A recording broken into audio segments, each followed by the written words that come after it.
Hello everyone. So today we will solve the questions of electrical circuits जो आपके previous exams में पूछे गए हैं, जैसे कि एसएससी और अदर्स जूनियर इंजीनियर के एग्जाम में जो रिपीट होते रहते हैं। तो हम स्टार्ट करते हैं। अब जो मैंने क्वेश्चन लिए हैं मोस्टली एक क्वेश्चंस हैं आपके एसएससी जेई के 2015, 16, 17, 18, 19, 20, 21 ऐसे आपके क्वेश्चन चलते रहेंगे। तो एक सीरीज है, जैसे मैंने आपसे कहा था कि एसएससी जेई की सीरीज में स्टार्ट करूंगा और कन्वेंशनल क्वेश्चन साथ साथ लगाएंगे प्रीवियस ईयर के, जिससे साथ साथ आपकी प्रैक्टिस होती रहे और साथ ही साथ में हम लगाएंगे जनरल अवेयरनेस और रीजनिंग के कुछ क्वेश्चंस। ओके, तो इधर पहला क्वेश्चन आप देख सकते हैं। क्वेश्चन में आपसे पूछा गया है नोड वोल्टेज वीए। ठीक है, तो ये क्वेश्चन तो बहुत सिंपल है। सिंपल क्वेश्चन हम जल्दी जल्दी करते चलेंगे। तो आपको नोड वोल्टेज निकालना है, तो आसान है। नोड वोल्टेज मैंने कई बार बताया है, केसीएल की तरह होता है। ठीक है, तो बी ए माइनस 12, बी ए आपका ये है और 12 माइनस बी ए माइनस 12 अपॉन 1 प्लस बी ए अपॉन इस नोड का वोल्टेज और इस नोड का, ठीक है, करंट आपको कंसीडर कर लेना है। तो बी ए माइनस 6 अपॉन 1, ठीक है।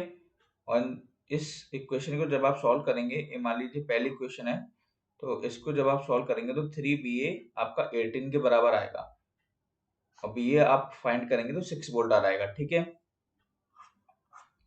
अगले क्वेश्चन पे हम चलते हैं कि एक्टिव एलिमेंट क्या होता है। तो एक्टिव एलिमेंट आप जानते हैं आपके सोर्सेस होते हैं करंट और वोल्टेज सोर्स जो एनर्जी को सप्लाई करते हैं। दूसरा है कि एक लीनियर सर्किट कैसा होता है। तो एक लीनियर सर्किट वह सर्किट होता है जो चेंज नहीं होता विथ वोल्टेज एंड करंट से। ठीक है, जो ओम्स लॉ को भी फॉलो करता है, आप जानते हैं लीनियर सर्किट। तो कौन सा होगा आपका linear circuit, which do not change with voltage and current. अब आपसे पूछा है कि इलेक्ट्रिकल रेजिस्टिविटी क्या होती है। तो इलेक्ट्रिकल रेजिस्टिविटी, अच्छा, रो इज फॉर पूछिए आपसे, तो कॉपर के लिए लो होगी, क्योंकि आप जानते हैं कॉपर क्या है, अच्छा कंडक्टर है इलेक्ट्रिसिटी के लिए। ठीक है, तो रेजिस्टिविटी क्या होगी इसकी, कम होगी। और एलॉय के लिए क्या होगी, ज्यादा होगी, क्योंकि एलॉय क्या है आपका एक मिक्सचर है। ठीक है, तो एलॉय को तो हम यूज करते नहीं है इन अवर कंडक्टर्स। ठीक है, नेक्स्ट आपका कि एक रजिस्टर आपको दिया है, एक रजिस्टर कनेक्टेड है 50 वोल्ट सोर्स से। इमेजिन कीजिए the current in the register if the colour code is red, orange, silver. ये तो लिख के लीजिए। एक क्वेश्चन क्या है, हर बार एसएससी जेई आपसे पूछता है, एसएससी जेई नहीं, अदर जूनियर एग्जाम्स में भी एक क्राइटेरिया है कि इस कलर कोडिंग का एक क्वेश्चन आपको दिया जाए। तो आपसे कलर कोडिंग नहीं पूछिए, केवल इसमें आपसे करंट की वैल्यू पूछी है। ठीक है, तो वोल्टेज आपको गिवन है, आपको रेजिस्टेंस फाइंड करना होगा। रेजिस्टेंस फाइंड करने के लिए आपको कलर कोडिंग क्या दिया है, आपको रेड, ऑरेंज और सिल्वर। अब इधर एक टेबल है, आपको इस टेबल को याद होना चाहिए, जैसे कि B, black, brown, red, orange, ये सब कलर कोडिंग है। ठीक है, तो बी वी रॉय, ये आपको याद होना चाहिए। जैसे याद करने का तरीका होता है, आपको फर्स्ट सेमेस्टर में भी ये सिखा दिया जाता है। ठीक है, ग्रेट ब्रिटेन, पेरी, गुड, वाइफ। ठीक है, और गोल्ड एंड सिल्वर आपके दो अलग हैं।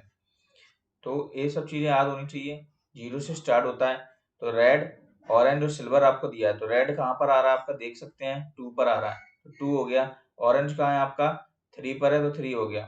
ठीक है, लेकिन मल्टीप्लाई क्या होता है आपका ऑरेंज का, जो सेकंड नंबर होता है उसी का हम मल्टीप्लाई लेते हैं, तो 3 इंटू 10⁻³ अब लास्ट में आपको सिल्वर दिया है। ठीक है, तो सिल्वर का टॉलरेंस क्या होता है, अगर टॉलरेंस पूछा जाता है तो ±10%। तो I equals to B upon R, 50 volt upon 23 K, 2 milli ampere आपका आंसर आ जाएगा। ये टेबल बहुत जरूरी है, क्योंकि if you want to solve this types of question, ठीक है, आपको ये टेबल रिमेम्बर होनी चाहिए।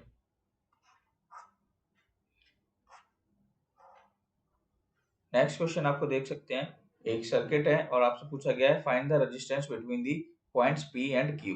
ओके, तो पॉइंट्स P एंड Q में देख सकते हैं A1 और A1 कैसा आपका सीरीज में है, उसके साथ है 2 ओम पैरेलल में है, फिर 1 ओम सीरीज में है, फिर 2 ओम आपका पैरेलल में है। आप सॉल्व करेंगे तो 1 ओम आपका आंसर आ जाएगा। Next, the internal resistances of a voltage source is 10 ohm and has 10 volt at its terminals. Find the maximum power that can be transferred to the load. तो आपने थ्योरम्स पढ़ी होंगी, थ्योरम्स में maximum power transfer theorem पढ़ी होगी। तो maximum power transfer theorem में क्या होता है, हम इसको कवर भी करेंगे, जैसे कि अगर ये प्रीवियस ईयर क्वेश्चन में पूछी गई होगी तो मैक्सिमम पावर का आपसे पूछा गया होगा कभी ना कभी कि ड्राइव द, ठीक है, derive the maximum power transfer theorem. ठीक है, तो P equals to B square upon 4 RTH आपका फॉर्मूला होता है मैक्सिमम पावर ट्रांसफर थ्योरम के लिए। तो B क्या है आपका 10 वोल्ट और 10 ही आपका क्या है रेजिस्टेंस की वैल्यू। नोड क्या डिफाइन करता है आपका, तो नोड अभी हमने देखा था, नोड क्या है आपका, it is a junction of two और मोर एलिमेंट्स। सुपरपोजिशन थ्योरम क्या कहती है, तो सुपरपोजिशन थ्योरम्स में नंबर ऑफ वोल्टेज सोर्सेस लगते हैं और वन बाय वन हम उसको क्या करते हैं, उसके उन वोल्टेज सोर्स को उनकी इंटरनल इम्पीडेंस से रिप्लेस करके हम अपनी करंट या वोल्टेज की या पावर की वैल्यू को फाइंड करते हैं। नेक्स्ट क्वेश्चन है कि in RLC series circuit the frequency is below the resonant frequency, अगर एफ जो है आपका वो एफ आर से लेस देन है तो एक्सी क्या होगा आपका एक्सएल से ग्रेटर देन होगा, और अगर एफ आर एफ से लेस देन है, अगर फ्रीक्वेंसी आपकी ज्यादा है रेजोनेंट फ्रीक्वेंसी से, तो एक्सी क्या होगा कम होगा एक्सएल से। ओके, और दोनों बराबर हैं तो एक्सी और एक्सएल इक्वल होंगे, यानी कि रेजोनेंट की कंडीशन आपकी आ जाएगी। The current waveform in a pure resistor of 10 ohm is shown in the figure. Power dissipated in the resistor. आपको एक ग्राफ दिखाई दे रहा होगा, ऐसे ग्राफ के क्वेश्चन भी आपसे कई बार पूछ जाते हैं एसएससी के एग्जाम्स में। आप देखिए एक आपको ट्रायंगुलर वेवफॉर्म के रूप में दिखाई दे रही है। ओके, और आप जानते हैं पावर का फॉर्मूला होता है I R M S square into R. अब इस ग्राफ का आपको आई आर एम एस निकालना होगा, तो इसका शॉर्ट ट्रिक होता है, इस ट्रायंगुलर वेवफॉर्म का आई आर एम एस होता है 9/√3। ठीक है, तो 9/√3 को जब आप सॉल्व करेंगे, 9 आपका एम्पलीट्यूड है, ठीक है, और तो इसको सॉल्व करने पे आपका 3√3 आंसर आएगा, और 3√3 आपका आई आर एम एस की वैल्यू में पुट कर देना है तो आपका पावर निकल के आ जाएगी। For the AC circuit as shown below, if the RMS voltage across the resistance is 120 volt, what is the value of inductor. ऐसे क्वेश्चन भी आपसे एसएससी के मैंडेटरी क्वेश्चन टाइप बोल सकता हूँ। तो देख सकते हैं आपको फाइंड क्या करना है, आपको फाइंड करना है वैल्यू ऑफ इंडक्टर। ठीक है, तो V आपको गिवन है bm sin ओमेगा टी, तो बी आर एम एस क्या होता है आपका bm/√2। ठीक है, और अगर मैं इस सर्किट में पूरा BL की वैल्यू निकालना चाहूँ तो BL क्या होगा मेरा √ऑफ B R M S square minus B R square. B R M S square आपने निकाल लिया 150 और बी आर स्क्वायर आपको गिवन है 120 वोल्ट। ठीक है, क्वेश्चन के अंदर 90 वोल्ट आपका क्या आ गया BL। अब I equals to BL upon R होता है, और BL क्या होता है आपका I इंटू ओमेगा एल, यानी कि I एक्सएल भी बोल सकते हैं। तो I आप फिर I इंटू ओमेगा एल से आप L की वैल्यू निकाल लेंगे। सबसे पहले आपको इसमें देखना होता है कि वैल्यू किसकी निकालनी है, तो L आप कैसे निकालेंगे इस सर्किट में, आपका ये प्राइमरी कंडीशन है। अब जैसे मैंने कई बार बताया कि क्वेश्चन को उल्टा लेके चलते हैं। ठीक है, तो एल हमें फाइंड करना, तो हम जानते हैं कि एल कैसे फाइंड करेंगे, B L equals to I into XL, हम इक्वेशन जानते हैं और एक्सएल हमारा ओमेगा एल होता है। इस फॉर्मूले से हम एल की वैल्यू फाइंड कर सकते हैं। तो एल के लिए, एल फाइंड करने के लिए ओमेगा 2πf होता है, 2πf तो हमें गिवन है, करंट हमें फाइंड करना होगा और उससे पहले हमें बी एल फाइंड करना होगा, और बी एल कैसे फाइंड करेंगे इस सर्किट के इस वाले फॉर्मूले से। All the resistance in the figure shown below are 1 ohm each. The value of the current I. आपसे करंट वैल्यू यानी कि I की वैल्यू आपसे फाइंड करना है। अब ये जो आपको सर्किट गिवन है इसको मैं कन्वर्ट कर लेता हूँ। इस कन्वर्ट करने कैसे कन्वर्ट करेंगे, ये आपका 1 और 1 था, ये सारी वैल्यू 1 ओम है, मैं लिख लेता हूँ उनको 1 1 1 1। जब आप इसको सॉल्व करेंगे तो ये 1/2 ओम आ जाएगा। ठीक है, और इस सर्किट के साथ भी 1/2 ओम आ रहेगा, दोनों पैरेलल में है। इस सर्किट के साथ भी ये दोनों पैरेलल में है, ये दोनों भी पैरेलल में है। मेरा नेक्स्ट सर्किट आपका बन जाएगा 1 ओम के साथ, यानी कि इस 1 ओम के साथ 1/2, इस 1 ओम के साथ 1/2, इस 1 ओम के साथ भी 1/2 और इस 1 ओम के साथ भी 1/2। अब नेक्स्ट मेरा स्टेप क्या होगा, ये 1/2 प्लस 1 आपका सॉल्व होगा और ये 1/2 प्लस 1 सॉल्व होगा, ठीक है, और दोनों फिर पैरेलल में है तो 3/4 ओम आ जाएगा। उसी प्रकार नीचे भी 1 ओम और 3/4 ओम सीरीज में बताएंगे और फिर दोबारा से दोनों पैरेलल में 7/8 ओम आंसर आएगा और 7/8 plus 1 which will be 15/8 ohm. In the given below figure the value of R की वैल्यू आपसे पूछी गई है, तो R कैसे फाइंड करेंगे, 10 और 10 पैरेलल में दिए हैं तो 5 ओम आएगा। अब आपको इसमें लूप लगाना है, तो 8 इक्वल्स टू 100/5 प्लस R दिख रहा है, I equals to B upon R, R क्या है आपका 5 प्लस R, तो आपको सॉल्व करना है, केवल R की वैल्यू आएगी 7.5 ओम। Consider the circuit given below. What is the power delivered by the 24 volt source? तो 24 वोल्ट सोर्स से पावर डिलीवर्ड आपको बताना है।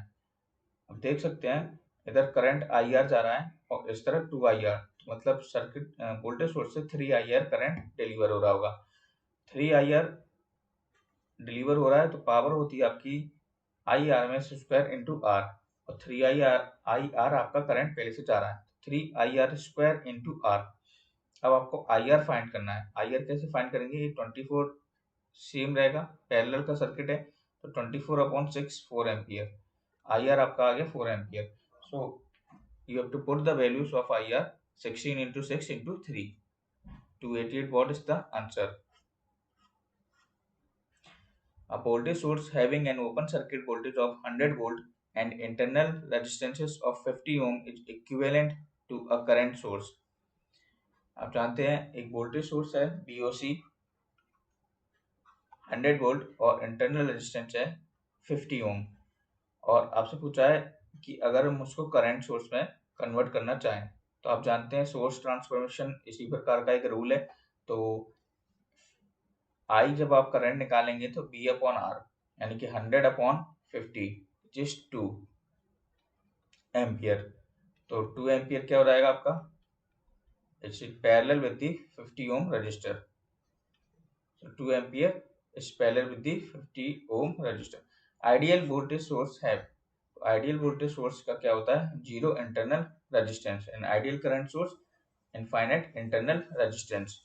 नेक्स्ट है a connected network of n is greater than 2 nodes has at most one branch directly connecting any pair of nodes. The graph of the network, तो graph of the network जो होगा आपका must have at least n branches for one और मोर closed path to exist, यानी कि एक या एक से अधिक क्लोज पाथ एग्जिस्ट करने के लिए आपका जो सर्किट है उसकी n ब्रांच कम से कम होनी चाहिए।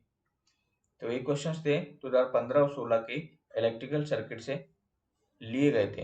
वैसे तो आपको 2021, 20, 19, 18, 17, 16 ये सबके PDF मिल जाएंगे, क्योंकि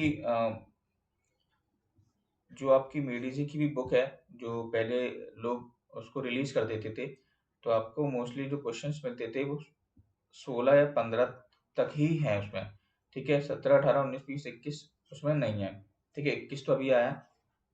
तो इन सब के PDF में जब मैं सॉल्व कर लूँगा पूरे A to Z का मतलब है technical and non technical both, ठीक है, तो उस क्वेश्चन को मैं आपको डिस्क्रिप्शन लिंक में एक अलग से वीडियो में 2 मिनट या 3 मिनट की वीडियो में उस PDF को डाउनलोड करने की लिंक दे दूंगा, वहां से जाके आप डाउनलोड कर सकते हैं पूरे फुल सॉल्व PDF, ठीक है। बाकी तो आपको मिल ही जाते हैं, फिर भी मैं प्रोवाइड कर दूंगा। और ये जो क्वेश्चन हैं ये टॉपिक वाइज हैं, ओके, टॉपिक वाइज आपको इनको सॉल्व करते रहना है।